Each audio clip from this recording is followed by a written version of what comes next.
In this bulletin, an Australian is appointed head of the United States Commission on International Religious Freedom.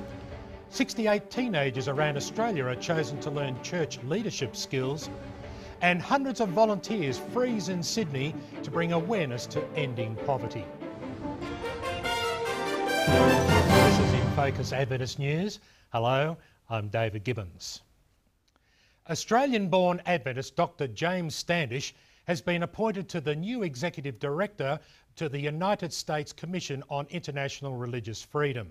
We're just delighted that somebody from our church and from this part of the world has such a prestigious position in the United States government advocating religious freedom.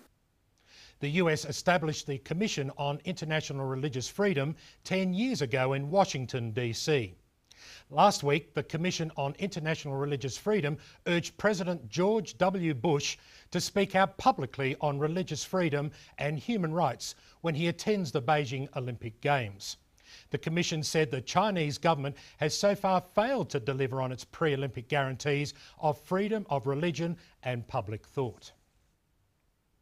A group of Adventist 14 to 16-year-olds drawn from all Australian states have been reminded that the church needs their talents, energy and leadership. All 68 chosen participants at the Teen Leaders Convention held near Port Macquarie, New South Wales were handpicked by their local churches. Every teen was given a Bible, books and other resources to help equip them for ministry. Many participants told conference organisers they sometimes feel there is no place for them in the church. Others said that they had been disappointed with a lack of leadership and vision in the church. Now the young people are assisting in their regions as teen advisors, and some have met already with their local church pastors and elders and discussed how they can be more meaningfully involved in their church. 15 Year 6 students from the Central Coast Adventist School have competed in the Channel 7 series It's Academic in Sydney. They were treated like TV stars and had the opportunity to meet the show's presenter, Simon Reeve. The students received many positive comments during the day on the standard of their uniform, great behaviour and good attitude. The episodes will be aired nationally on the 7 network each day from Monday, September 29 through to Friday, October 3. You'll have to watch to see how they went.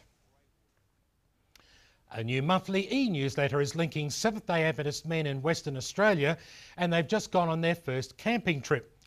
Adventist church statistics estimate that the 17 million strong worldwide membership is approximately 70% women. Researchers have found that churches often promote a nurturing and emotionally focused environment which appeals more to women. E-newsletter editor and ministry founder Danny Bell says that most men are more likely to bond and open up about their spiritual lives outside church services.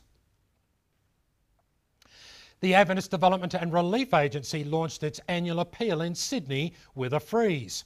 The spectacular launch saw 200 volunteer actors freeze on cue for 4 minutes at Darling Harbour, Sydney, in the midst of sightseers and tourists.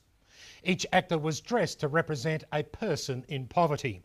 Then another group of volunteers wearing ADRA t-shirts freed the frozen actors by touching them, promoting the message ADRA releases lives from poverty. The freezers caught the attention of the media and were staged 3 times during the afternoon. The ADRA appeal commenced on August 9 and will run through to September 6, 2008. And finally, in this week's colour edition of Record, there is more about the chosen teen story featured in this week's bulletin. 2,000 Pathfinders participated in World Pathfinder Day in Mount Hagen, Papua New Guinea. And the New Zealand Pacific Region President reflects that the technology available to his grandchildren is so different to what he had available when he was a child.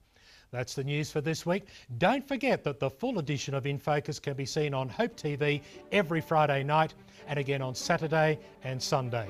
Thanks for watching. I'm David Gibbons.